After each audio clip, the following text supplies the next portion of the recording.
Hello guys, magandang gabi.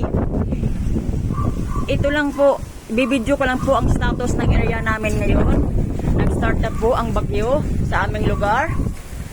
Dito po sa Air. Ayun po, nag-start na po. Ito na yung mga, ganito po yung halaman ko, yung kahoy, punong kahoy ko. Nandito po ako sa terrace ngayon, nagbibidyo.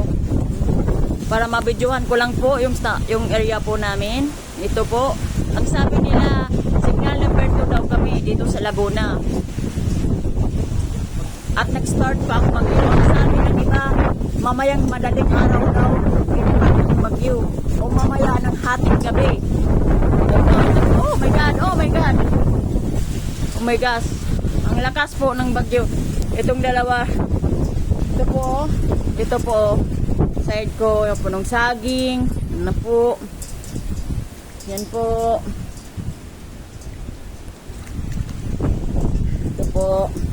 Ito po yung sa baba namin, oh. Papunta pong area doon, papuntang area na po. Nandito po kasi ako sa terrace, kaya hindi po siya masyadong, luha.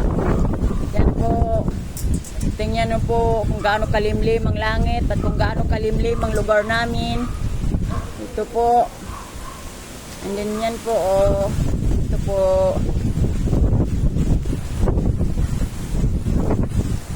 Ito po. Pupunta naman po tayo sa gate namin kung saan napaka yung sa baba dahil yan po, oh, yan. Yan.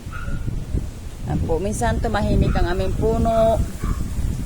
Ito po. Mga kababayan, mga guys, pakiusap, kung sakaling humantong sa magbakwit po tayo, ang mga alaga po natin, kung sakaling hindi po natin madadala, tanggalin nyo po sa tali or wag nyo po sila ikukulong kasi para makaligtas po sila at makahanap sila na safe na lugar.